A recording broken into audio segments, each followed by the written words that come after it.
X-Men 97. This will be a spoiler review. It's going to be a little different than my normal TV reviews. Usually I decide ahead of time that I'm going to review a show or series, whatever. And I take notes and,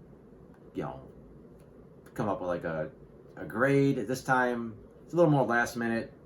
I just decided to kind of throw this together, just talk about the show a little bit. I was a big fan. I don't want to say a big fan. I was a huge X-Men fan back in the day, back in the 90s. The X-Men TV series came out, the animated series. It was fine.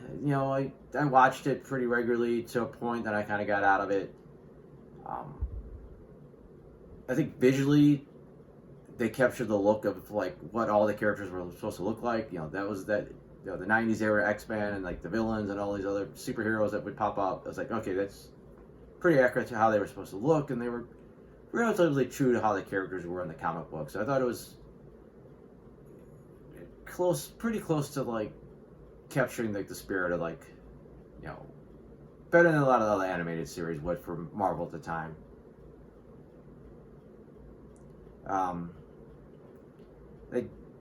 Dan didn't like about the show is they kind of did their own thing a lot, which, I mean, the way the show was set up, you kind of had to, but it's like, like, let's say, like, Iceman. Iceman was a founding X-Men, one of the major characters in the comics, and he was really hardly ever brought up in the show, or, like, stuff like that. Angel should have been, like, a major character based on the comic books, and he just kind of got thrown in here and there, and now he's Archangel, whatever.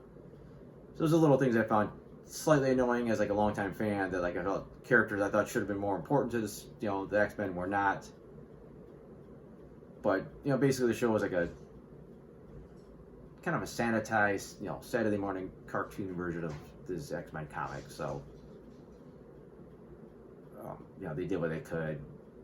I thought the animation was fine at the time. Looking back now, it was actually shockingly, I don't want to say crappy, but it was nowhere near as good as I remembered. Very inconsistent. Anyways, that was the old show. This is a review of the new show. Had little interest in this new show. Like I said, the old series was fine for nice little guilty pleasure Saturday morning cartoon version of the X-Men. Didn't really see any reason to go back and watch this show. Essentially, I even seen an early review. Basically, the tagline said it's the thing that you remembered. I was like, well, that's not encouraging. Got a little bored. Binged the first couple episodes, and they were fine. I'm like, all right, this is, like I said, it's about what I remembered. It's actually better than I remembered. Like, I think they did, took the basic gist of the show and just improved it. Like, you still got, it's not the greatest animation, but it's done better. It's like they tried to capture that style and improve it but not still make you kind of think, oh yeah, this is what I used to watch. I think the voice acting is still very Saturday morning cartoons for the most part. There's a lot more nuance in the writing this time around.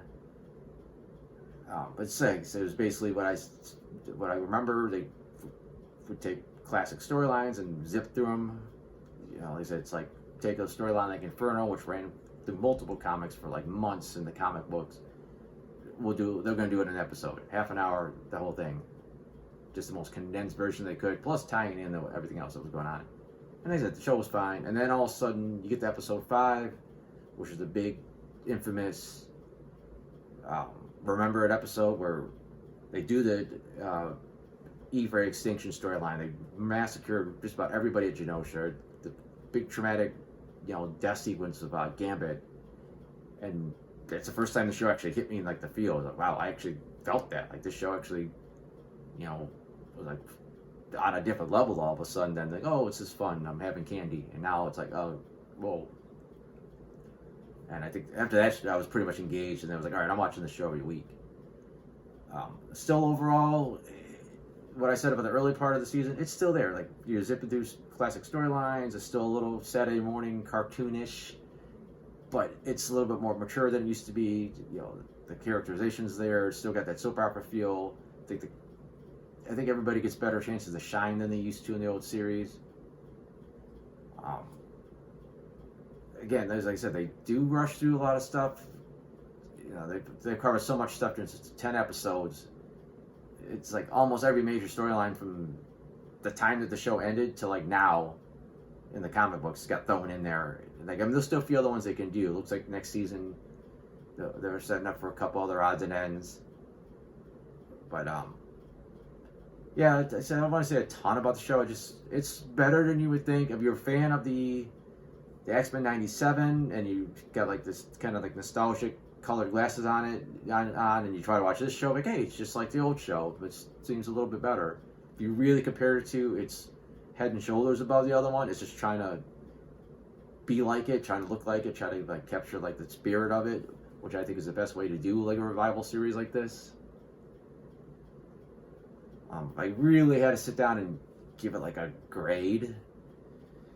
That's pretty tough. I'd go like, I don't know, like 3.5 out of 5. If you know you're obsessed about like ratings about something. But yeah, I don't want to go too crazy into it. I think overall it's a surprisingly solid show. If you're an X-Men fan, I think you'll really love it, especially if you like, you know, older school. Like if you're looking at X-Men from like the '90s, 2000 era, maybe a little bit later, a little bit earlier. You're gonna see a lot of stuff you like done relatively well, quickly. It's still better than some of the movies. Like even the old X-Men series did that Dark Phoenix saga more faithfully than any of the X-Men films did.